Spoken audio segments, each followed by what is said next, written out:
नमस्कार, बहुत स्वागत है आपका। आपके साथ मैं हूं राम मोहन शर्मा और मैं हूं आपके साथ मृदुल शर्मा। कोरोना संकट और लॉकडाउन के बीच मध्य प्रदेश, उत्तर प्रदेश और गुजरात में श्रम कानूनों में बदलाव किया गया है। यूपी सरकार ने श्रम कानून में बदलाव के लिए अध्यादेश को मंजूरी दी है और इसमें कुछ प्रावधानों को छोड़कर श्रम कानून को 3 साल के लिए स्थगित कर दिया गया है। तो उधर मध्य प्रदेश सरकार ने औद्योगिक विवाद अधिनियम और कारखाना अधिनियम सहित प्रमुख अधिनियमों में संशोधन किए हैं। वहीं गुजरात सरकार ने भी श्रम कानूनों को आसान बनाने की घोषणा की है। राज्य सरकारों का दावा है कि इस फैसले के जरिए निवेश, नौकरी और अर्थव्यवस्था को रफ्तार मिलेगी। लेकिन विपक्ष ने इसे मजदूरों का शोषण करने वाला फैसला करार दिया है। प्रियंका गांधी ने सरकार के फैसले को मजदूर विरोधी बताते हुए सरकार पर निशाना साधा है, जबकि समाजवादी पार्टी और बीएसपी ने सरकार से श्रम कानूनों में किए गए बदलाव तुरंत वापस लेने की मांग की है। अब सवाल इसी बात का है कि जब राज्य सरकारें मजदूरों को रोजगार की गारंटी के लिए श्रम कानून में बदलाव कर रहे हैं तो उस पर सियासत क्यों हो रही है? आखिर विरोधी दल मजदूरों के कंधे पर बंदूक रखकर साबित क्या करना चाहते हैं? आखिर मजदूरों के बहाने कचरा पॉलिटिक्स कब तक होती रहेगी? और आखिर कब तक मजदूरों को सियासत की चक्की में नेता यूं ही पीसते रहेंगे, उनको लेकर राजनीति होती रहेगी?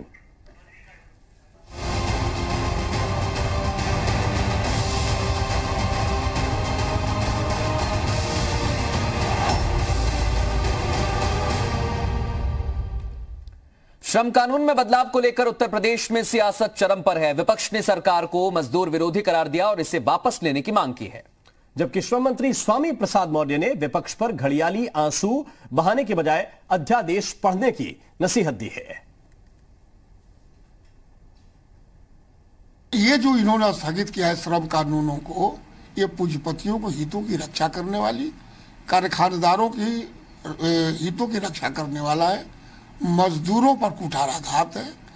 अब कंपनी वाले, कारखाने वाले, उद्योग वाले मनमानी करेंगे। जो श्रमिकों के लिए घड़ियाली आंसू बहा रहे हैं, शायद उनको यह नहीं पता कि हमने भिन्न भिन्न नए निवेश, मिल, कारखानों, उद्योगों के माध्यम से सेवा आयोजित करने के लिए यह अध्यादेश लाया है। इसलिए पहले उनको अध्यादेश को पढ़ना चाहिए, तब किसी प्रकार की टिप्पणी करना चाहिए। लेकिन उनकी टिप्पणी से आभास हो गया है कि वो श्रमिकों के नंबर 1 के दुश्मन हैं। राजनीति राज्य की सरहद के साथ बदल जाती है। अब वहां चलिए जहां कांग्रेस की सरकार है और विपक्ष में बीजेपी है। बात छत्तीसगढ़ की कर रहे हैं। छत्तीसगढ़ में पूर्व सीएम डॉक्टर रमन सिंह ने जहां सरकार से मजदूरों की वापसी को लेकर ठोस कार्य योजना तैयार करने की मांग की है, वहीं आरोप लगाया है कि सरकार शराब की दुकानें खोलकर बेरोजगार मजदूरों पर राजस्व बढ़ाने का दबाव बना रही है। मैं समझता हूं कि राज्य सरकार की ये प्राथमिक जवाबदारी है कि हमारे मजदूर, जिसकी वजह से हम सरकार में हैं, जिसकी वजह से सरकारें चल रही है, ये प्रथम जवाबदारी है कि राज्य सरकारें इमीडिएटली फैसला करके लाने की व्यवस्था भी करें और उनके क्वारंटाइन के लिए और यहाँ रहने की व्यवस्था भी करें 14 दिन के लिए। तो ये निर्णय सोनिया गांधी जी के कहने से करने के अपेक्षा पहले यदि कर लिए होते तो और अच्छा रहता। इतना लोकप्रिय निर्णय आज तक मैंने नहीं देखा है जो उन्होंने शराब दुकान खोलने का हुआ। जैसा स्वागत हो रहा है, लोग सड़कों में नालियों से उसको धन्यवाद दे रहे हैं। महिलाएं डंडा लेके दुकानों में जाके दुकान को तोड़ फोड़ कर रही हैं। जिसको 40 दिन से काम नहीं किया है, जो रोजगार नहीं किया है, अब उसको हम मजबूर कर रहे हैं कि वो शराब के लिए आए, सरकार का राजस्व बढ़ाए। और इसी पर चर्चा करने के लिए ये आपने सुना होगा डॉक्टर रमन सिंह को। और अगर आप बीजेपी के नेताओं को उत्तर प्रदेश में सुनेंगे, मध्य प्रदेश में सुनेंगे, तो आपको सुर अलग नजर आएगा शराब की दुकानें खोलने पर। छत्तीसगढ़ में बीजेपी के नेताओं का तरीका बदल जाएगा। सरहद के साथ ये क्या सोच भी बदल जाती है, ये अपने आप में एक बड़ा सवाल है। एक खास पैनल इस वक्त हमें ज्वाइन कर रहा है, हमारे साथ जुड़ रहा है। अनिल श्रीवास्तव हैं, कांग्रेस पार्टी के नेता हैं। शिव गोपाल मिश्रा साहब इस वक्त हमारे साथ जुड़ रहे हैं, आप जनरल सेक्रेटरी हैं all India railway mains federation के। शहजाद अब्बास हमारे साथ हैं, नेता हैं समाजवादी पार्टी के। डॉक्टर हितेश वाजपेयी इस वक्त हमें ज्वाइन कर रहे हैं भोपाल से, भारतीय जनता पार्टी के नेता हैं। हरीश दिवेकर जी मध्य प्रदेश छत्तीसगढ़ के एसोसिएट एडिटर इस वक्त हमारे साथ भोपाल से जुड़े हुए हैं। बीडी गौतम हमारे साथ हैं, राष्ट्रीय संगठन मंत्री हैं, इंडियन नेशनल ट्रेड यूनियन के। बहुत बहुत स्वागत है आप सभी मेहमानों का।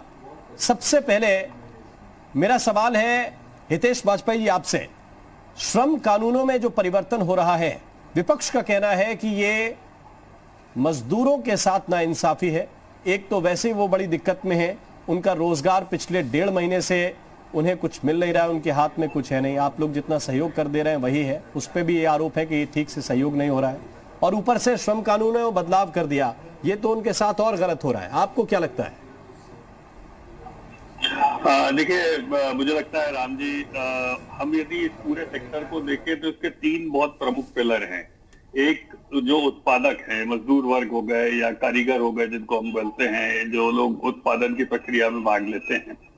एक उन संयंत्रों के मालिक हो गए या पूंजीपति कह लीजिए, उद्योगपति कह लीजिए, जो उसमें पैसा लगाते हैं। और तीसरा कंज्यूमर है। अभी आप तीसरे पे नहीं आए सर जी, तो वो भी बहुत बड़ा एक हिस्सा है जो मांग क्रिएट करेगा बाजार के अंदर। तो पूरी दुनिया में ये चिंता का विषय है जिस पर हम चर्चा कर रहे हैं राम जी। और तीनों सेक्टर्स में कुछ ना कुछ सुधारों की, या पोस्ट कोरोना काल में हम कैसे इकोनॉमी को निकाल लाए, इसके लिए तीनों सेक्टर में मदद की जरूरत है। तो इससे नकारा नहीं जा सकता है। तो जहां जहां जो व्यक्ति अपनी बात कह रहा है या नेतागण अपनी बात कह रहे हैं, मुझे लगता है उसको स्थान देना चाहिए। बस हाँ, हमें ये ध्यान रखना चाहिए कि जैसे हम जहां पर विपक्ष में हैं तो हम सकारात्मक सुझाव दें। हम यदि सरकार से कोई चीज छूट रही है तो उसकी ओर इशारा कर सकते हैं। जैसे आपने रमन सिंह जी की बात कही, तो उनको हल्का मत करिए। देखिए, उन्होंने इशारा किया मजदूरों की जो घर वापसी हो रही है, आ रहे हैं, या छत्तीसगढ़ में बाहर के जो मजदूर हैं, उनके लिए हम अभी की परिस्थिति में क्या कर रहे हैं वो इस पर बोल रहे हैं। डॉक्टर हितेश वाजपेयी, एक मेरा सवाल है। डॉक्टर हितेश वाजपेयी, एक मेरा सवाल है, कंप्लीट कर दूं अपना ओपनिंग रिमार्क, फिर उसके बाद श्रम सुधारों की जब आप बात करेंगे तो श्रम कानून की जहां तक बात है, तो श्रम कानून का एक मेजर स्टेक होल्डर या उसका लागूकर्ता जो होता है, जिसके ऊपर जिम्मेदारी होती है, वो उद्योग के मालिक की होती है। और इसीलिए जहां एक और केंद्र सरकार का ये फैसला है कि इनका जो ईपीएफ है वो 100% सरकार भरेगी, ईपीएफ का पैसा नहीं काटा जाएगा। जहां एक और ये सुनिश्चित किया जा रहा है, तो वहीं पर स्वाभाविक है जिनकी पूंजी लगी है, अभी डिमांड नहीं होने का वो लोग सामना करेंगे, तो उनको कैसे हम ईज आउट कर सकते हैं। मैं हितेश वाजपेयी जी एक छोटा सा सवाल करना चाहता हूं, सिर्फ एक छोटा सवाल है मेरा, उसके बाद में बीडी गौतम साहब के पास जाऊंगा। मैं यही पूछ रहा हूं, आपने कहा कि आर्थिक हालात को सुधारने के लिए हमें पैकेज की जरूरत है, तो सर किसका इंतजार किया जा रहा है? क्योंकि हर राज्य जो है केंद्र की तरफ देख रहा है। Again you jumped on conclusion. मैंने ये नहीं कहा, मैंने कहा है कि अर्थव्यवस्था में चालना लाने के लिए पोस्ट कोरोना काल में तीनों पिलर पर काम करने की जरूरत है। पैकेज तो सर आपके शब्द हैं, तो मैं कामों की बात कर रहा हूं। तो तीसरा जो इंपॉर्टेंट सेक्टर है वो मार्केट है, कंज्यूमर है। तो हम कंज्यूमर की कैसी मदद कर सकते हैं? तो 3 C के ऊपर पूरे विश्व में काम हो रहा है, कैश बेनिफिट, क्रेडिट बेनिफिट, और उसके बाद the cost of the product जो हम दे सकते हैं। तो इन तीनों के ऊपर काम, 3 C's बोलते हैं इसको। चाहे आप सिंगापुर की इकोनॉमी को देख लीजिए, बीडी गौतम साहब के पास में चल रहा हूं, वो प्रिंसिपल वही है। ठीक, बीडी गौतम साहब, सुधारों की जरूरत है और ऐसे वक्त में थोड़े से सख्त कदम सबके लिए लगेंगे। अगर किसी मिल को, किसी उद्योग को 50 दिनों के लिए बंद किया गया है, तो जाहिर है कि उसमें जो पैसा लगाया है वो किसी उद्योगपति का हो या कोई नया उद्योगपति बना हो, धीरे धीरे उसको बड़ा नुकसान हो रहा है, मजदूरों को भी नुकसान हो रहा है। बीडी गौतम साहब, अब ये जो राजनीति चल रही है, क्या ये इसी तरह से होनी चाहिए या आपको लगता है कि मजदूरों का हक मारा जा रहा है? देखिए, राजनीतिक दलों का जहां तक सवाल है, तो चूंकि उनको राजनीति करना है इसलिए वो करेंगे, इसमें कोई दिक्कत नहीं है। लेकिन जहां तक मजदूर संगठनों का प्रश्न है, और हमारे संगठन का INTUC का बहुत स्पष्ट कहना है कि जब तक उद्योग चलेगा तब तक श्रमिकों का हित होता रहेगा। यदि उद्योग बंद हो जाएगा तो श्रमिक भी भूखा मर जाएगा। इसलिए हम चाहते हैं कि उद्योग तो चलते रहें, लेकिन साथ साथ श्रमिकों के जो श्रम है उसका पैसा उसको पूरा मिले। दूसरी बात, उसकी रोजगार की गारंटी हो, उसकी निरंतरता हो, उसमें अनिश्चितता नहीं हो। और तीसरी बात यह है कि श्रमिक की सामाजिक सुरक्षा हो। ये तीनों चीज़ें कोई भी श्रमिक संगठन चाहता है। हमारी आपत्ति यहाँ इस मामले में केवल इतनी है कि जो श्रमिक सुधार किए गए 4 सेंट्रल कानून में और 3 राज्य के श्रम कानूनों में परिवर्तन किए गए, उसके पहले श्रमिक संगठनों को बुला के सरकार को सलाह मशवरा करना था। उसके बाद जो श्रमिक संगठनों से सुझाव आते उसके बाद ही सरकार को कोई निर्णय लेना था। लेकिन कोरोना संकट की आड़ में आनन फानन में देखिए, न तो कैबिनेट की बैठक में ये प्रस्ताव आया क्योंकि कैबिनेट पूरा है नहीं, दूसरी बात यह है कि विधानसभा का सत्र चलना रहा तो विधानसभा में भी नहीं आया और अध्यादेश लाया। तो इतनी जल्दी में ऐसा क्यों किया गया? इसमें एक आध दिन 2 दिन श्रम संगठनों से बात हो जाती और उसके बाद उनके सुझावों के अनुसार अगर निर्णय होता तो जो आप देखिए 18 श्रम सुधार की बात की गई, ये सारे के सारे 18 जो है ये जो है कारखाने के मालिक और व्यवसायियों के पक्ष में है। इसमें मजदूरों का कोई हित संरक्षण उसमें दिखाई हमको नहीं दे रहा है। अब आप बताइए कि पाली जो है 8 घंटे की जगह 12 घंटे की कर दी। अगर 12 घंटे की कारखाने में पाली होगी तो क्या उसका वेतन 1.5 गुना श्रमिक का किया जाएगा? ये एक सोचनीय प्रश्न है। ऐसे ही सुबह से अगर दुकानें खुलेंगी 6 बजे से सोचने वाली बात है, 12 बजे तक रहेंगी तो उसमें काम करने वाले बिल्कुल ये सोचने वाली बात है। और इसलिए तो आज हम चर्चा कर रहे हैं कि इस मसले को लेकर कितने सुधार होने चाहिए और अभी तक क्या इन सुधारों से अर्थव्यवस्था को रफ्तार मिल पाएगी जैसा दावा किया गया है। शिव गोपाल मिश्रा हमारे साथ मौजूद है, जनरल सेक्रेटरी हैं all India railway mains federation के। उनसे भी हम सवाल पूछेंगे। कुछ और खास मेहमान हमारे साथ जुड़ गए हैं। इस समय अनिल श्रीवास्तव भी हमारे साथ मौजूद है, कांग्रेस के नेता हैं, क्योंकि कांग्रेस की तरफ से लगातार सवाल उठाया जा रहा है। अनिल श्रीवास्तव साहब, बीजेपी ये दावा कर रही है कि हमने कानून में बदलाव कर दिया है और यह अर्थव्यवस्था को रफ्तार दे पाएगा, लेकिन क्या अर्थव्यवस्था को एक तरफ रफ्तार मिल रही है और इस कानून से मजदूरों का हनन हो रहा है? बिल्कुल हो रहा है। आप एक बात समझिए, अर्थव्यवस्था में सुधार के लिए उस पर पैसा खर्च करने की जरूरत है। आप 0.007% जीडीपी का दे रहे हैं अर्थव्यवस्था को सुधार करने के लिए। इससे अर्थव्यवस्था में सुधार नहीं होने वाला। इसमें मजदूरों का जो सबसे ज्यादा शोषण होगा। अभी आप समझिए जो 8 घंटा का श्रम करने का उनका जो वेजेज है, वो जब 12 घंटा करेंगे तो आप 1.5 गुना क्या उनका वेजेस बढ़ाएंगे क्या? जी, आप उनके श्रम का शोषण करने जा रहे हैं और खुली छूट दे रहे हैं उद्योगपतियों को और कारखाना के मालिकों को कि वो मजदूरों का शोषण करें। इसमें इतनी मतलब श्रमिक अराजकता आएगी जो संभालना मुश्किल हो जाएगा सरकार के लिए।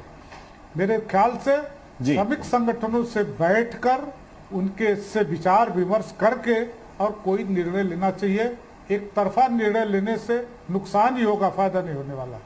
फायदा नहीं होने वाला। डॉक्टर हितेश वाजपेयी साहब, ये आप जो कह रहे हैं कि 3 पिलर्स हैं और तीनों पे हमें बराबर फोकस करना चाहिए, लेकिन प्रश्न ये है कि अभी कोरोना से पहले की परिस्थितियों में क्या ऐसा लग रहा था कि मजदूर अराजक हो रहा है या परेशान कर रहा है मिल मालिकों को या उद्योग धंधे चलाने वालों को, उद्योगपतियों को?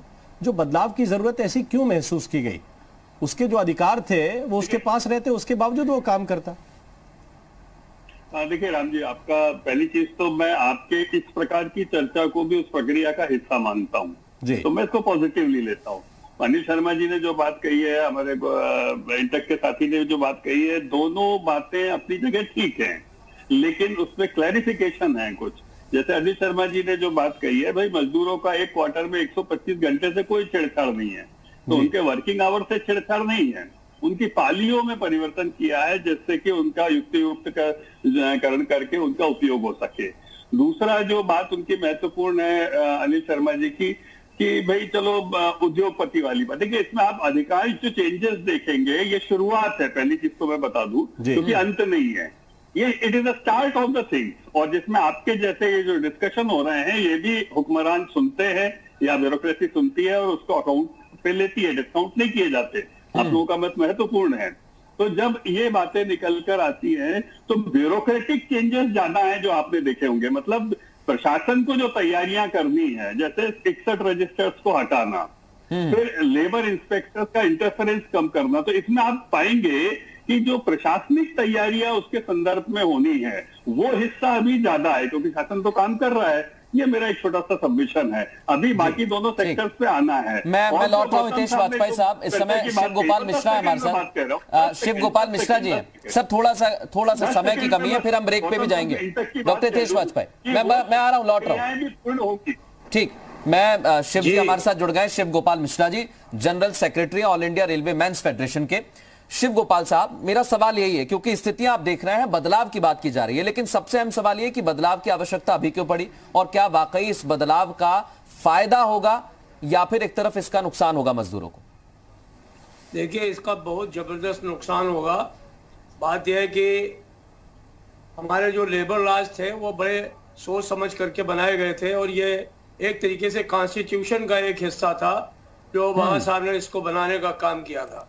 आज जो उत्तर प्रदेश में हुआ है वो ये हुआ है कि 3 जो कानून हैं उनको छोड़ करके bonded labour act, workman compensation act और भवन निर्माण अधिनियम जो 96 में सुप्रीम कोर्ट के आदेश से बना, उन तीनों को छोड़ करके और बाकी 35 के करीब जो लेबर लॉज है उनको सस्पेंड कर दिया गया है। इनमें फैक्ट्री एक्ट है, यूपीआईडी एक्ट है, ट्रेड यूनियन एक्ट है, पेमेंट ऑफ वेजेज एक्ट है, ग्रेचुटी एक्ट है, बोनस एक्ट है, ईएसआई एक्ट है, पीएफ एक्ट है, छटनी एक्ट है, मुआवजा एक्ट है, ले ऑफ एक्ट है, एम्प्लॉयमेंट एंड सर्विस रूल और मॉडल एम्प्लॉयमेंट रूल को भी जो है वो शिथिल कर दिया गया।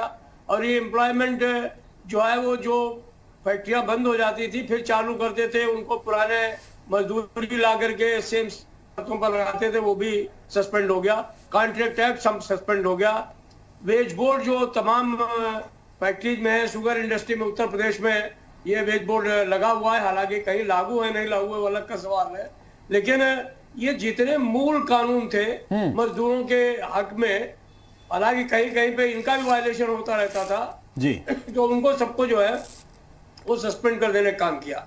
अब कहते वो ये है कि इससे जो है वो तमाम लोग जो है वो, मैं एक चीज जानना चाहता हूँ शिव गोपाल जी, आपने कहा कि इससे नुकसान होगा, लेकिन ये फैसला तो ये कानून जो है इसमें बदलाव किया गया। मैं यही चाह रहा हूँ मजदूरों का क्या कहना है, क्योंकि आपकी जो यूनियन है सबसे बड़ी यूनियन है, उसके गर्दन पर जो है वो मैं वही कह रहा हूँ, फेडरेशन क्या मानता है, कस देंगे, उसके लिए कोई भी प्रोटेक्शन नहीं रहेगा। हाँ। तो फिर आप किस तरीके से इस देश में जनतंत्र की रक्षा करेंगे? गोपाल साहब जो है आजकल जो परिस्थिति आप देख रहे हैं, बार बार प्रधानमंत्री जी कहते हैं कि भाई इनको अपने जो मजदूर हैं उनको निकालो। गोपाल साहब आप सुन पा रहे हैं मुझे? वेतन दो, और वो दरवाजा बंद कर लिए। यहाँ नोएडा में ही जो है करीब 10 लाख मजदूर जो है वो बाहर कह दिया उन लोगों ने कि आप जाइए अपने घर, जब मौका लगेगा आएंगे, कोई तनख्वाह नहीं देंगे आपको। तो जिस देश में ऐसे ही मजदूरों के साथ में इतनी जुर्म और जाती हो रही है, कौन सा ऐसा मालिक है जो 1 महीने के लिए अपने मजदूर को रिटेन नहीं कर सकता था इन परिस्थितियों में? ठीक, गोपाल साहब मैं लौट रहा हूं आपके पास। कुछ भरोसा करते हुए जो श्रमिक है उसका शोषण करने गोपाल साहब के लिए मुझे लगता है शायद आप तक मेरी आवाज नहीं पहुंच रही है, मैंने आपकी बात सुन ली है और अलग अलग तरीके से इसका विरोध भी हो रहा है, लेकिन जो फेडरेशन का कहना है वो यही कहना है कि नुकसान इससे बहुत ज्यादा होगा और विपक्षी पार्टियां सवाल कर रही है, लेकिन बीजेपी का कहना है कि बदलाव किया है, कम से कम थोड़ा इंतजार तो करें, एकाएक इस बदलाव पर सवाल खड़े करना गलत है। अब्बास साहब एक छोटा कमेंट आपका भी चाहता हूं मैं, क्योंकि बाकायदा ये कहा जा रहा है कि ये तो बिल्कुल हलन हो जाएगा, परेशान हो जाएंगे मजदूर इससे, बीजेपी कह रही है थोड़ा इंतजार तो करिए, हम धीरे धीरे काम कर तो रहे हैं।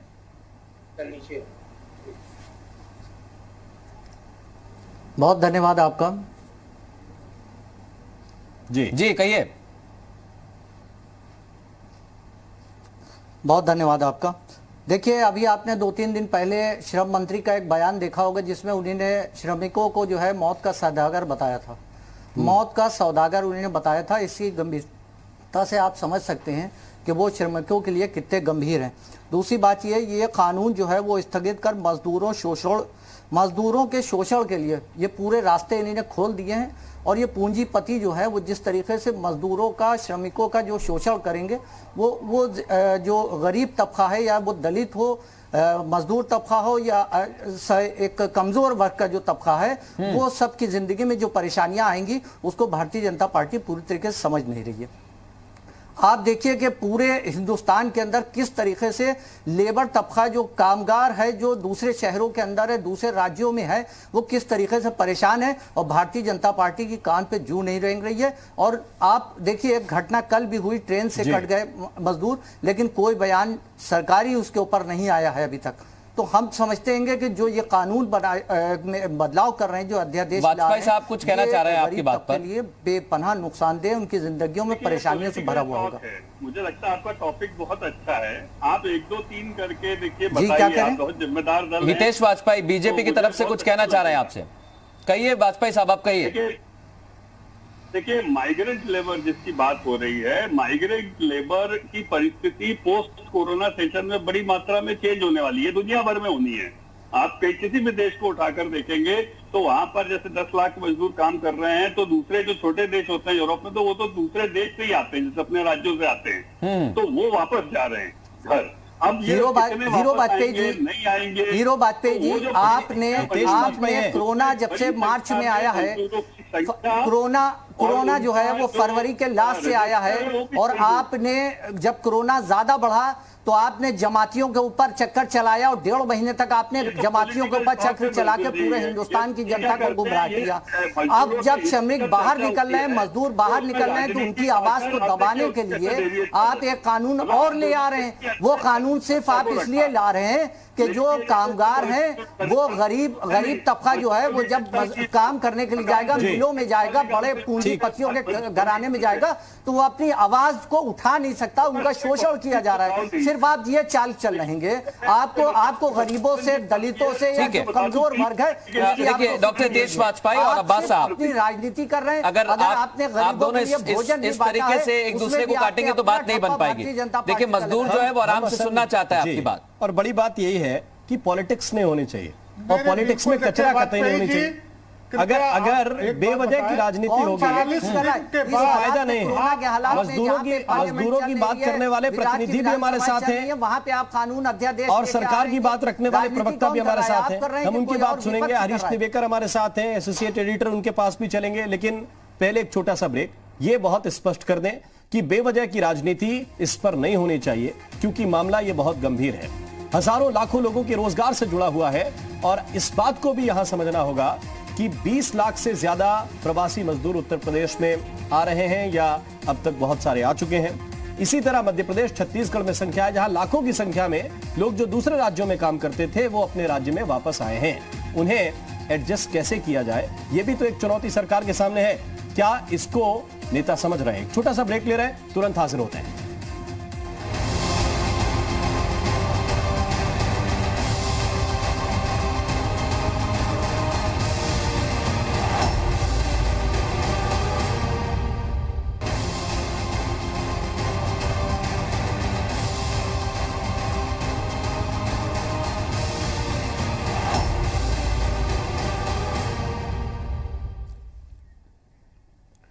ब्रेक के बाद आपका स्वागत है। लगातार हमारी उस मुद्दे पर चर्चा चल रही है जो इस देश की रीढ़ है, यानी मजदूरों के मुद्दे पर आज हम ये सवाल पूछ रहे हैं कि कानूनों में जो बदलाव किया है उससे वाकई क्या फायदा होगा या फिर मजदूरों का हनन होगा। इसको लेकर कुछ ट्वीट भी सामने आए हैं, उन पर एक नजर डाल लेते हैं।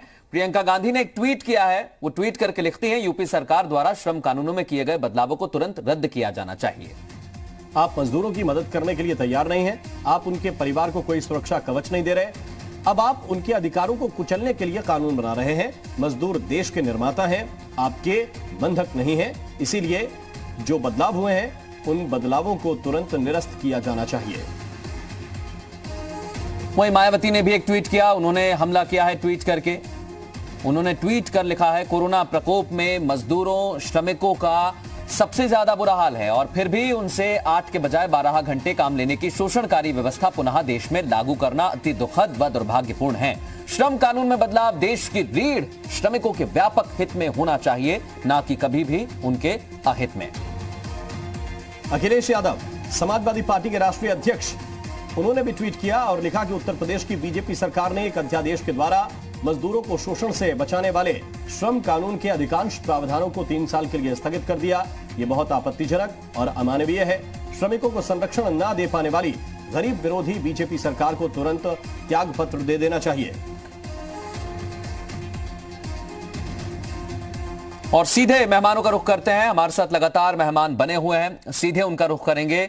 ब्रेक से पहले भी इसी बात को लेकर चर्चा चल रही थी कि आखिर दिक्कत कहां पर आ रही है। हरीश दिवेकर के पास हम कि आखिर दिक्कत कहां पर आ रही है। हरीश दिवेकर के पास हम चलते हैं, इससे पहले सीधे कि कोई रिएक्शन ले। हरीश दिवेकर, क्या ये दिक्कत सरकारों के सामने इसलिए है इस वक्त क्योंकि आप देख रहे हैं मध्य प्रदेश हो, छत्तीसगढ़ हो, उत्तर प्रदेश हो, बहुत सारे बिहार हो, बहुत सारे मजदूर ऐसे हैं जिन्हें ट्रेनों के जरिए लाया जा रहा है, बहुत सारे मजदूरों को बसों के जरिए लाया गया और उनकी व्यापक व्यवस्था भी करना है। अब रातों रात उद्योग तो बढ़ा नहीं सकते, रातों रात कंपनियों की संख्या नहीं बढ़ाई जा सकती, क्या ये लेबर लॉ में बदलाव जो किए जा रहे हैं, क्या उसकी वजह यह है कि दबाव है 20 लाख उत्तर प्रदेश में और लाखों की संख्या में मध्य प्रदेश छत्तीसगढ़ में मजदूर जो हैं उन्हें काम भी देना है?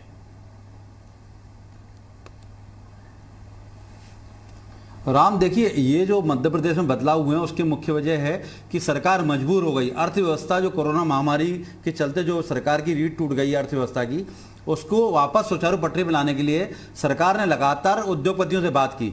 और जब श्रम कानून में बदलाव किया गया उसके पहले 2 दिन पहले बैठक की गई, एमएसएमई के साथ बैठक की गई। और जिस तरह से होता आया, पूंजीपति लोग अवसरवादी होते हैं, अवसर का फायदा उठाते हैं। उन्होंने इसका फायदा उठाया और उन्होंने बताया कि हम कारखाने चलाने को तैयार हैं, कारखाने शुरू करते हैं एपिडेमिक में, लेकिन हमें इसके लिए सरकार को मदद करनी होगी। हमारे पास कुछ कानून, श्रम कानून में परेशानी आ रही है, ये हमें मतलब सहूलियत देना होगी। उसमें उन्होंने बताया कि कोरोना महामारी चलते हम फुल स्ट्रेंथ में मजदूर नहीं रख सकते, 50% मजदूर रखेंगे, ऐसे में हमारा उद्योग प्रभावित होगा। तो ऐसे में 8 घंटे का जो पाली है उसको 12 घंटे करें। वर्तमान में 60 घंटे का है, 8 घंटे पाली है और 2 घंटे का ओवर टाइम, उसको ओवर टाइम को 4 घंटे कर दें, उसका हम पैसा देंगे। दूसरा ये बात कही गई कि जो एपिडेमिक एक्ट के तहत जो एमएचए की गाइडलाइन है उसमें कहा गया है कि घर बैठे पैसे देना होगा, तो उन्होंने इसमें संशोधन करें, जो मजदूर काम करने आएगा उसे ही पैसा देंगे, जो नहीं आएगा उसे पैसा नहीं देंगे, वो संशोधन किया गया। तीसरा, श्रम कानून में संशोधन, इंस्पेक्टर राज, जो लेबर इंस्पेक्टर होता है वो जाके देखते हैं श्रमिकों को साथ अन्याय तो नहीं हो रहा, लेबर एक्ट का पालन हो रहा है नहीं हो रहा, तो वो उन्होंने कहा कि इसे मुक्त किया जाए, ये हमें प्रताड़ित करते हैं। हरीश, तो इस तरह से कुल मिला के 17-18 कानून बदलेगा। हरीश, मेरा एक सवाल है छोटा सा इसमें, उद्योगपतियों के साथ ये सरकारों से पूछना चाहिए ये सवाल, ये सरकारों से पूछना चाहिए सवाल ये कि जब आप उद्योगपतियों से चर्चा कर सकते हैं कि उनको कितना घाटा हो रहा है और कैसे उन्हें फायदा हो जाएगा, तो क्या आप मजदूरों से नहीं पूछ सकते? उनको 8 घंटे से आप 12 घंटे काम पर लगा रहे हैं, तो कम से कम, यही तो मजदूर संगठनों का कहना है, हमसे कम से कम पूछ तो लिए होते।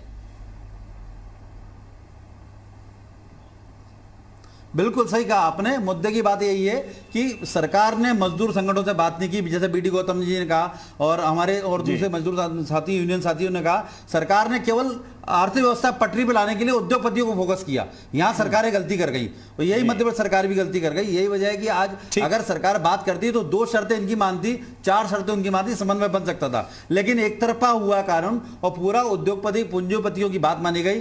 श्रमिक कानून में बदलाव किए गए, श्रमिक को दरकिनार किया गया। सरकार की मंशा गलत नहीं, सरकार की मंशा है कि किसी भी तरह से आपको रोकना चाहते हैं, सरकार चल सके। राजेश अग्रवाल जी हमारे साथ जुड़ गए हैं, पूर्व वित्त मंत्री हैं, उत्तर प्रदेश सरकार में रहे हैं आप। राजेश अग्रवाल साहब, बहुत स्वागत है आपका हमारे साथ। नमस्कार। इस वक्त नरेंद्र सलूजा जी भी जुड़े हुए हैं, कांग्रेस मीडिया समन्वयक हैं मध्य प्रदेश के। स्वागत सलूजा जी आपका भी। लेकिन पहले अग्रवाल साहब, ये प्रश्न है और विपक्षी दल उठा रहे हैं कि मजदूरों के अधिकारों का हनन आपकी सरकार कर रही है, जो मजदूरों के अधिकार थे वो आप लोगों ने छीनने का काम किया है। देखिए, opposition for the sake of opposition एक अलग चीज होती है। मैं तो ये कहूंगा, उत्तर प्रदेश की सरकार भारतवर्ष में पहली सरकार थी जिन्होंने अपने प्रवासी मजदूरों की चिंता की। आज स्थिति यह है कि लगभग 97 हमारे यहाँ स्पेशल ट्रेन लखनऊ में आ चुकी। हमने कोशिश की, भारतीय जनता पार्टी की सरकार ने, माननीय मुख्यमंत्री जी ने, कि कैसे इन प्रवासी मजदूरों के लिए जो है वो हम पहले अपने यहाँ लाकर उनके रहने की, खाने की व्यवस्था करें, उनको क्वारंटाइन करें, उनके स्वास्थ्य का परीक्षण करें, और फिर वे लोग जो हमारे उत्तर प्रदेश में रह रहे हैं, यहाँ पे बसने के इच्छुक हैं, हम उनके लिए कैसे कार्य दें। हमने इसकी एक प्रोसीजर शुरू किया जी। प्रोसीजर से मेरा मतलब यह है कि इसकी नियमावली जो है वो बनाने का प्रयास किया, और नियमावली बनेगी, ये इस बात की चिंता हम लोगों ने की। उसको लेते हुए जो है वो सारी की सारी। आपका माइक पास कर लीजिए अग्रवाल साहब, आपका माइक पास कर लीजिए ताकि हम तक आवाज पहुंचे। हाँ, श्योर। वहां पे वो हम लोगों ने ये प्रयास किया है कि किस तरह ज्यादा से ज्यादा फैसिलिटेशन जो है वो मजदूरों को दिया जा सके जी। हमने ये भी चिंता प्रकट किया है कि कैसे किसी भी तरह से जो है वो बाल श्रमिकों का कहीं शोषण ना हो जाए, महिलाओं जो श्रमिक हैं उनका कहीं शोषण ना हो जाए, उनके लिए कैसे सुविधा दी जाए।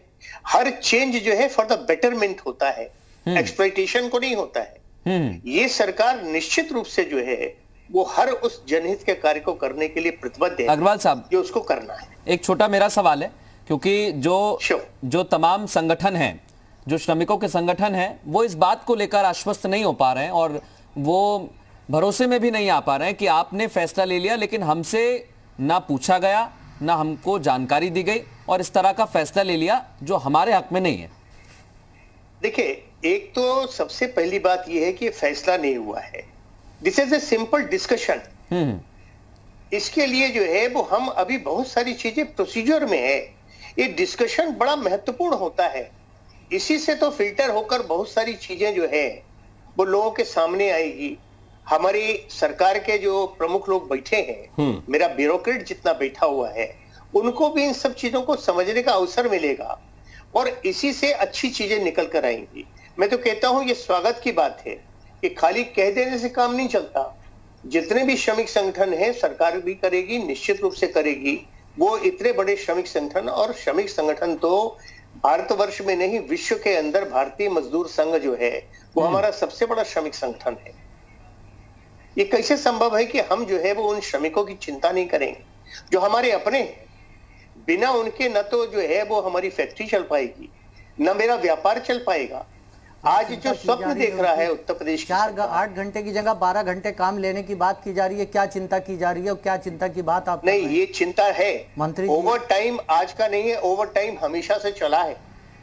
मैं डिस्कशन की बात नहीं कर रहा हूं। 5 ट्रिलियन अर्थव्यवस्था को पूरा करने के लिए क्या 8 घंटे की जगह मजदूरों से 12 घंटे काम लिया जाएगा? क्या ये सही है? यही चिंता आप कर रहे हैं? ये तो आप पूंजीपति घराने को जो है उनको फायदा पहुंचाने। बस हम एक सेकंड सुन लेते हैं, वो इसी सवाल का जवाब सुन लेते हैं। जो हमारा जो अग्रवाल साहब कह रहे हैं, इसके बाद गौतम साहब से भी पूछ लेंगे हम।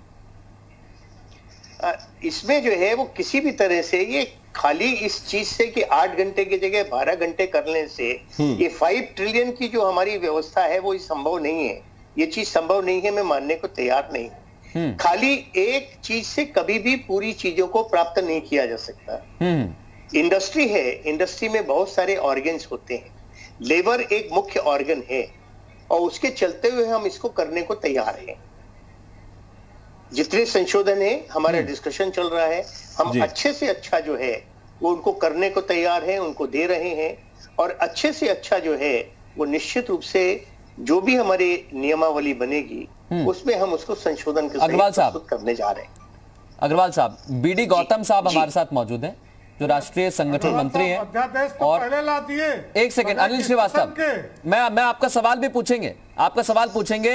आपके सहयोगी भी हमारे साथ हैं मध्य प्रदेश से, नरेंद्र सलूजा, उनके पास भी जाएंगे। गौतम साहब एक बार अपनी परेशानी बता दें, सीधे बात कर लेंगे वो।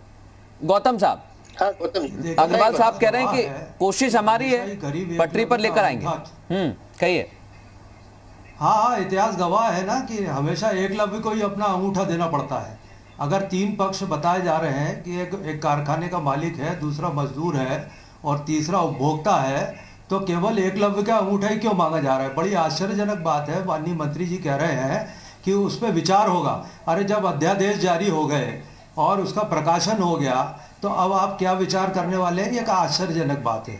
दूसरी बात यह है कि 3 पाली को घटा के 2 पाली कर दिया, काम के घंटे 8 की जगह 12 कर दिए, तो इसका मतलब मजदूरों की संख्या भी घटेगी। आप कह रहे हैं लाखों मजदूर पलायन होके आ रहे हैं, तो आपको ज़्यादा मजदूरों को काम देना था। बेहतर ये होता कि कार्य के 12 घंटे करने की जगह 6 घंटे, 6 चौक 24, 4 पाली कर दी जाती, जिससे कि ज्यादा मजदूरों को काम मिलता। बनस्पत की इसमें संख्या और घट जाएगी। मध्य प्रदेश में इतना आश्चर्यजनक बात हुई है कि जो भी उद्योग आएंगे और उत्पादन करेंगे उनको 2.25 साल तक, 1000 दिन तक किसी भी प्रकार के श्रम कानूनों के अंतर्गत नहीं आएंगे। इसका मतलब वो कभी भी मजदूर को रखेगा, कभी भी हटाएगा, कभी भी संख्या कम करेगा, कभी भी ज़्यादा करेगा। सबसे बड़ी मजदूर की जो चिंता इस देश में आदिकाल से चली आ रही है कि उसका जो रोजगार है वो रोजगार सुनिश्चित नहीं है। आज है, कल भूखा मरेगा, परसों फिर रोजगार है, नरसों नहीं है। तो सबसे बड़ी तो बात यह है कि उसके रोजगार को स्थायित्व देने के विषय में मजदूर संगठनों से सरकार को बात करना थी। और ये जो 12 घंटे की पाली की है, इसकी जगह 6 घंटे की पाली करके ज़्यादा मजदूरों को रोजगार दिया जाना था।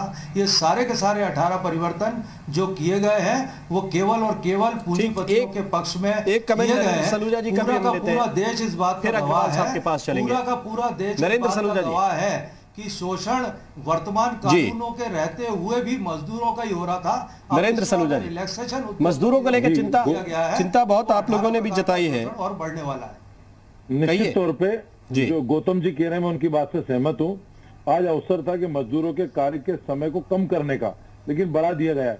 और सबसे बड़ी बात है कि इसमें मजदूरों को विश्वास में नहीं लिया गया है। पूंजीपतियों को, उद्योगों के मालिकों को, कारखाने के मालिकों को विश्वास में लिया गया है। पूरी तरह से मजदूर विरोधी निर्णय। आज मजदूर पलायन कर रहा है, रोजगार के अभाव में पहले उसके ऊपर रोजी रोटी का संकट है। आप देखें देश के प्रमुख राष्ट्रीय राजमार्ग से लेकर सारे मार्ग देख लें, मजदूरों से भरे पड़े।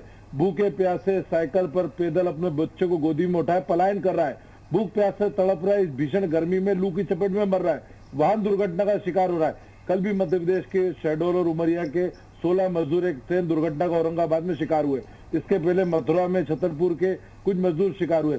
तो एक तरफ तो आप मजदूरों को सुरक्षा कवच नहीं दे पा रहे, उनके घर लौटने के साधन नहीं दे पा रहे, दूसरी तरफ आप मजदूरों के कानून में बदलाव कर रहे हैं, 18 बदलाव कर रहे हैं, मजदूरों की सहमति नहीं ले रहे। तो ये तो मजदूर विरोधी सरकार है, मजदूरों का दमन किया जा रहा है।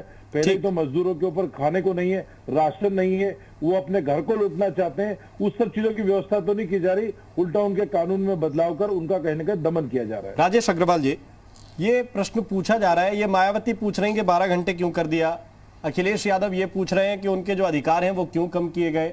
ऐसा क्या ऐसी दिक्कत है कि क्या जो श्रम कानून है उनमें संशोधन के बगैर अभी जो उद्योगपति हैं वो काम नहीं कर सकते हैं क्या? नहीं, निश्चित रूप से संशोधन भी हैं, और जैसा आपने कहा कि 8 के 12 घंटे किए गए हैं, ये सिर्फ एक प्रस्ताव के रूप में चल रहा है। अभी मजदूरों की संख्या अभी तो हमारे यहाँ आना शुरू हुआ है। आज ही शारजाह से जो है वो विशेष उसके ऊपर जो है वो एक माने शारजाह से जो है वो लोग लखनऊ पहुंचे हैं। उनके लिए हमको रखकर और कितनी अवस्था में यहाँ पर लेबर आ रही है, उनको उनकी दृष्टि से काम का जो है वो निस्तारण होगा। फैक्ट्री आपने देखी, अभी मध्य प्रदेश की बात कर रहे हैं, अभी जो है वो महाराष्ट्र की बात होती है। फैक्ट्रीज बंद पड़ी हुई हैं, कैजुअलिटीज हो गई। धीरे धीरे ही काम का प्रारंभ किया जाएगा, और धीरे धीरे काम को प्रारंभ करने के लिए जो एक्सपर्ट्स हैं उनके माध्यम से जो है अग्रवाल साहब, क्या कोई और रास्ता नहीं था कि गरीबों के चूल्हे जो है वो बुझाए जाए और जो है आप अपनी अर्थव्यवस्था या अमीरों के घरों को जो है रोशन किया जाए? क्या कोई और व्यवस्था नहीं थी आपके पास? नहीं, व्यवस्था ही यही व्यवस्था है। इसी व्यवस्था से ही जो है वो हम प्रगति की ओर जा पाएंगे। नहीं, हमें तो लगता है कि आप गरीबों के चूल्हे और गरीबों की जो घर की जो सुकून और चैन है उसको छीन के आप अमीरों के घरों तक पहुंचाना चाहते हैं। यही तो है। आप कह रहे हैं कि हम जो है अभी ये तो प्रस्ताव नहीं है, अभी तो ये आप शराब को आपने अचानक खोल दिया था, शराब को आप अचानक खोल के लेके चले आए थे।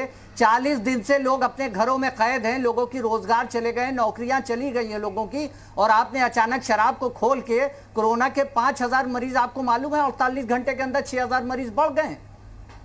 कितनी बड़ी आपकी मेजर मिस्टेक है, लापरवाही है। एक सेकंड अब्बास साहब, उसको नहीं मानते, आप एक्सेप्ट नहीं करते। जवाब दे रहे हैं अग्रवाल साहब, उसके बाद हम अभी ये तो श्रीवास्तव जी का रुख करेंगे। रातों रात आप फैसला कर लेते हैं। बिल्कुल श्रीवास्तव जी, इसके बाद आपके पास ही आ रहे हैं। अग्रवाल साहब जवाब दे दीजिए अब्बास साहब का। निश्चित रूप से अरे आप दलितों के चूल्हे आप बुझाए दे रहे हैं, गरीबों के चूल्हे बुझाए दे रहे हैं, श्रमिकों के घरों के चूल्हे आप बुझाए दे रहे हैं, गरीबों की रोशनी कर रहे हैं। ये खाली कहने की बात है कि गरीबों के चूल्हे जो है 8 घंटे की जगह 12 घंटे उनका काम उनसे लेना चाहते हैं। 12 घंटे क्यों आप काम लेना चाहते हैं? जो नियम है, जो कानून है, जो संविधान में है 8 घंटे का, उसको आप 12 घंटे में कर देंगे हैं? जो पूरी तरह से मजदूरों के हित में कार्य कर रही है। प्लान नहीं है तो आप विपक्ष की राय लीजिए। विपक्ष की राय लेने में आपको क्यों इतने अहंकारी क्यों हुए जा रहे हैं? ठीक है, अहंकारी ना अब्बास साहब, अहंकार लोगों ने जो है इस बात का प्रयास किया है कि कैसे हम अपने प्रवासी मजदूरों के लिए अधिक से अधिक कार्य दे सके। श्रीवास्तव साहब इस पर कुछ कहना चाह रहे हैं, बड़ी देर से वो हाथ उठाकर बैठे हुए हैं। अनिल श्रीवास्तव साहब, देखिए स्थितियां हैं, सरकार कह रही है कि हम एक रोड मैप लेके चले हैं, एक ब्लूप्रिंट हमने बनाया है और हमारी कोशिश यही है। क्या आपको लगता है कि इस ब्लूप्रिंट पर धीरे धीरे काम होना चाहिए या बहुत जल्दबाजी में सियासत की जा रही है?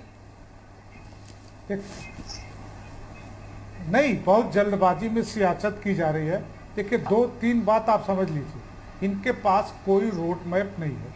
40 दिन से लॉकडाउन था, तो अगर रोड मैप है तो आप पूरी तैयारी करते। श्रमिकों को सुरक्षित उनके घरों पहुंचाने की व्यवस्था करते।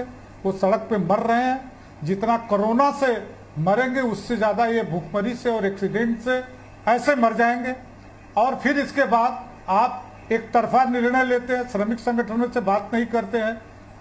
समस्या ये है भारतीय जनता पार्टी की सरकारों की कि ये बात तो गरीबों की करते हैं लेकिन काम अमीरों के लिए करते हैं, पूंजीपतियों के लिए करते हैं। एक तरफा अभी अग्रवाल साहब कह रहे हैं कि अभी डिस्कशन चल रहा है, अध्यादेश आ गया और आप कह रहे हैं डिस्कशन चल रहा है। आप डिस्कशन करने के बाद अगर ये लागू करते तो शायद ऐसा नहीं होता। और मैं अग्रवाल साहब आपको आगाह करना चाहता हूं कि भारतीय जनता पार्टी समझ नहीं पा रही है इसके बाद जो कयास पैदा होगा, जब मजदूर सड़कों पे आएगा भुखमरी को लेकर अपने शोषण के खिलाफ, तो ये सरकार इस देश को संभालने में अक्षम साबित हो जाएगी। आपकी सरकार गरीबों के वजह से आई है और गरीबों के वजह से ही चली जाएगी। ठीक है नरेंद्र सलूजा जी, ये कहना देखिए बहुत आसान है। कर रहा हूं, रोड मैप तैयार करिए। नरेंद्र सलूजा जी, ये कहना बहुत आसान है, लेकिन ये आप भी जानते हैं कि अगर एक व्यक्ति को किन्हीं 4 लोगों को रोजगार पर रखना हो, नौकरी पर रखना हो, तो उसके सामने दिक्कत पैदा हो जाती है। और अगर हालात ऐसे हों कि 45 दिन से आपकी फैक्ट्रियां, उद्योग बंद हो, तो ज्यादा दिक्कत होती है। आप भी मध्य प्रदेश की सरकार में रहे, आप भी निवेश के लिए उद्योगपतियों को बुलाते थे तो उन्हें सहूलियतें देने की बात करते थे कि उनके लिए सिंगल विंडो होगी, सारी सुविधाएं देंगे, तब जाके उद्योग सेट होते हैं, और वरना उद्योगपति प्रदेशों से पलायन कर जाते हैं। क्या आपको लगता है कि इस अवस्था में जब ये तय हो गया है कि 50% मजदूर ही काम कर सकते हैं, उद्योगों के लिए सोचा जाना जरूरी था? क्योंकि उद्योग चलेंगे तब तो 50% लोगों को रोजगार मिलेगा, वरना उन्हें भी नहीं मिलेगा। आप राम जी मुझे बताएं कि आज इस कोरोना के लॉकडाउन में सबसे ज्यादा भुखमरी का शिकार कौन है, उद्योगपति, पूंजीपति या श्रमिक?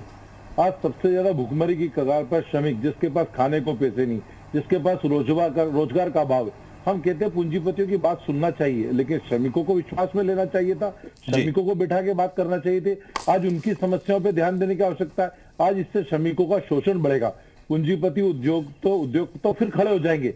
आज उनके पास कोई भुखमरी की स्थिति नहीं है। आज यदि 45 दिन के लॉकडाउन में भी वो कोई सड़कों पर आने वाले नहीं है, लेकिन श्रमिक तो आज सड़क पर आ गया है। आज वो बेघरबार हो गया है, आज वो पलायन कर रहा है, आज वो अपने घर को भूखे प्यासे दौड़ रहा है, आज उसके पास खाने के पैसे नहीं है। और ऐसे के अंदर यदि उसके शोषण का कोई निर्णय होता है और बगैर उसकी सलाह के होता है, हम उस निर्णय का विरोध कर रहे हैं। यदि श्रमिकों को विश्वास में लेकर कोई निर्णय सरकार करती तो हम कतई विरोध नहीं करते। लेकिन एक तरफ श्रमिक पहले ही भुखमरी की कगार पर है, दूसरी बार उसका काम के अंदर शोषण किया जाए, उसको अपने घर जाने के लिए साधन नहीं उपलब्ध कराया जाए। कांग्रेस 1 महीने से मांग कर रही थी। जी राम जी, कांग्रेस 1 महीने से मांग कर रही थी कि विशेष ट्रेन चलाई जाए। 1 महीने से हमारी मांग को सुना नहीं गया।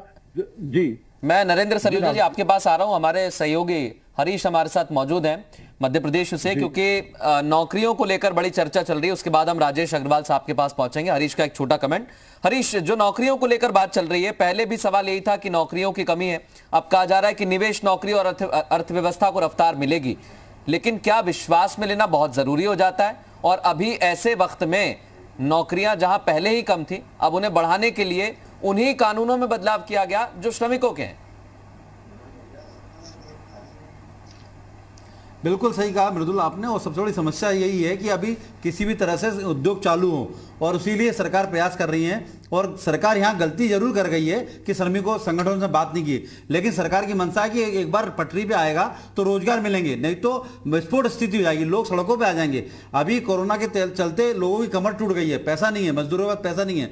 अगर फैक्ट्रियां और चालू नहीं होती तो स्थिति भयावह हो सकती है। इसीलिए अब छोटे छोटे क्लस्टर पे, छोटे छोटे उद्योगों पर भी बात की जा रही है। आज भी छोटे छोटे बात की गई, लेकिन कहीं ना कहीं ये सरकार लापरवाही, सरकार के ब्यूरोक्रेसी की लापरवाही रही कि वो श्रमिक संगठनों से बात नहीं कर पाए। एक तरफा फैसला हो गया, ये सरकार को भारी पड़ सकता है। सरकार को इस पर सोचना होगा, श्रमिक संगठनों की बात भी माननी होगी, कुछ बिंदु उनके भी रखने होंगे, अन्यथा एक फैसला सरकार का पूंजीपति वाला फैसला कहलाएगा। जबकि सरकार की मंशा ऐसी नहीं, सरकार की मंशा आर्थिक पटरी पर सरकार को, प्रदेश को लाने की है।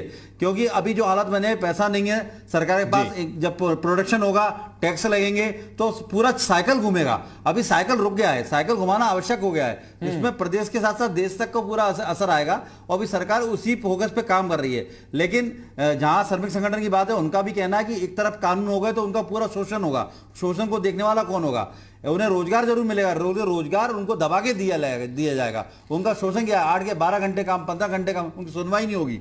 हालांकि जब श्रमिक लेबर मुक्त कर दिया तो कौन जाएगा, इंस्पेक्टर राज खत्म हो गया, उनकी सुनवाई कौन करेगा? इन सबको भी सरकार को देखना होगा, ब्यूरोक्रेसी को समझना होगा, जिन्होंने कानून बनाए एक तरफा ना जाए, श्रमिक का शोषण ना हो, ये सरकार की जन कल्याणकारी नीति होना चाहिए। तो इस पर सरकार ने नहीं सोचा है और ये लापरवाही कहीं ना कहीं हुई है। ठीक है, राजेश अग्रवाल जी, आपका जो अनुभव है वो क्या कहता है? क्योंकि आप दोनों चीजों को बेहतर समझते हैं, अधिकारियों के सुझाव भी समझते हैं कि क्या बेहतर होगा, और जनप्रतिनिधि के रूप में ये भी जानते हैं कि मजदूरों की आज की जरूरत क्या है। ऐसे वक्त में ये जरूरी क्या पड़ गया था कि मजदूरों के लिए ये उनके जो अधिकार हैं, जो पहले से आपकी सरकार ने ही तय किए हुए हैं, उनमें भी आप बदलाव करें? निश्चित रूप से मैं ये कह सकता हूं कि ये सरकार उत्तर प्रदेश में रहने वाले जितने भी मजदूर हैं, जो हमारे प्रवासी मजदूर यहाँ पर आए हैं, उनकी एक एक की चिंता कर रही है। हमको चिंता जो है वो इस बात की भी है कि कैसे आज बदली हुई जो परिस्थितियां हैं, विशेष रूप से आर्थिक परिस्थितियां, जिससे विश्व जो है वो जूझ रहा है, भारतवर्ष और भारतवर्ष में उत्तर प्रदेश उसमें सबसे ज्यादा हिस्सा कैसे ले सके। हमारे यहाँ बहुत सारी छोटी छोटी जो MSME सेक्टर्स हैं, कृषि आधारित उद्योग है, उसके अंदर फूल आधारित उद्योग हो सकते हैं, कंपोस्ट खाद का हो सकता है, प्रोडक्ट्स हो सकते हैं, हमारे यहाँ जो है कृषि का पैकेजिंग हो सकता है, इत्र हो सकता है, धूप हो सकता है, अगरबत्ती हो सकती है, ये आदि आदि इस प्रकार के जितने भी आज तक इंपोर्ट्स हो रहे थे मैक्सिमम, इनको हम कैसे लगाकर और इन मजदूरों के लिए उसके अंदर लगा सके। बिल्कुल, हमारा कहीं पर भी नीति इस प्रकार की मैं नहीं एक छोटा आखिरी कमेंट 30 सेकंड का लेना चाहता हूं अग्रवाल साहब, क्योंकि देखिए सबने अपने अपने सवाल पूछ लिए, लेकिन आखिरी बात होनी चाहिए। बीडी गौतम साहब हमारे साथ मौजूद हैं, इंटक के राष्ट्रीय संगठन मंत्री हैं। और गौतम साहब, सरकार विश्वास में लेने की कोशिश कर रही है, बोल रही है कि हम विश्वास में लेना चाहते हैं मजदूरों को। ये पाली जो बढ़ाई गई है उसमें ओवर टाइम का पहले से प्रावधान था, इसे और बढ़ा दिया। बहुत छोटा कमेंट आखिरी आपका। मैं यही कह रहा हूं कि बहुत बस अग्रवाल साहब, गौतम साहब कुछ बोल रहे हैं। अलग होते हैं और दिखाने के बहुत अलग होते हैं। सरकारें कहती हैं कि हम मजदूर हितैषी हैं, लेकिन वो उद्योगपतियों के हित में लगातार काम कर रही है। आप मुझे बताइए ना, एक लेबर इंस्पेक्टर की क्या हैसियत होती है किसी उद्योगपति के यहाँ जाके निरीक्षण करने की, लेकिन वो निरीक्षण की व्यवस्था भी समाप्त कर दी है। इसी से साफ हो जाता है कि सरकार की मंशा क्या है। ये सरकारें कहेंगी कि हम मजदूर हितैषी हैं, लेकिन हमेशा मजदूरों का शोषण किया जाता है, और अगर नहीं किया जाता तो 3 पक्ष में से एक पक्ष जो बहुत बड़ी ताकत है उसको क्यों छोड़ा गया, और दूसरी ओवर टाइम की बात क्यों करते हैं। मैं ये कह रहा हूं कि 24 घंटे अगर चलना है तो 12-12 घंटे की पाली क्यों, 6-6 घंटे की 4 क्यों नहीं, जिससे श्रमिकों को 6 घंटे के हिसाब से वेतन दे देते। तो क्या जरूरत है कि आप अगर ओवर टाइम देंगे उन्हीं लोगों को, इससे अच्छा ये होता कि 6-6 घंटे की पाली करके और उनको घंटे के हिसाब से वेतन मिल जाता, तो कम से कम ज्यादा व्यक्तियों को रोजगार मिलता। चलिए, सरकार की गाड़ी कभी भी टॉप गियर पे एकदम से नहीं आती है, धीरे धीरे ही गियर पर चलती है। बिल्कुल, बहुत बहुत शुक्रिया राजेश जी। इतना ही समय है, इतना ही समय है। सरकार कह रही है कि टॉप गियर लगाएंगे तो दिक्कत हो जाएगी, गाड़ी हिचकोले खाने लगेगी। थोड़ा सा धैर्य रखिए, पहले दूसरे तीसरे और फिर टॉप गियर में जाएंगे, तो उसके लिए इंतजार आप लोगों को करना चाहिए। बहुत बहुत शुक्रिया, बहुत बहुत धन्यवाद आप सभी मेहमानों का हमारे साथ जुड़ने के लिए, इस चर्चा में जुड़ने के लिए। बात यही है कि मजदूर को मजबूर कोई ना समझे, चाहे वो उद्योगपति हो, चाहे वो सरकार हो, चाहे वो विपक्ष हो, कि इनके कंधे पर बंदूक रखेंगे, फायर करेंगे, नुकसान नहीं होगा, फायदा ही फायदे का सौदा है। इस तरह की कचरा पॉलिटिक्स बंद होनी चाहिए। बात यही है कि मजदूर के हित में क्या हो रहा है। उद्योग चलेंगे तो मजदूरों को मजदूरी मिलेगी, उद्योग नहीं चलेंगे तो दिक्कत होगी। क्या बीच का रास्ता यही है कि श्रम कानूनों में थोड़ी तब्दीली करके मजदूरों को काम भी मिले, उद्योगपति अपने उद्योग भी चलाएं, या अगर इस कानून के बदलाव का दुरुपयोग होगा तो जाहिर है हम उम्मीद ये करते हैं कि सरकार फिर से इस पर एक बार जरूर सोचेगी। विश्वास में लेना बहुत जरूरी है मजदूरों को, और विश्वास में लिया जाए ताकि मजदूरों की परेशानी का भी हल हो सके। छोटा सा ब्रेक के बाद भी खबरें लगातार जारी रहेंगी। नमस्कार।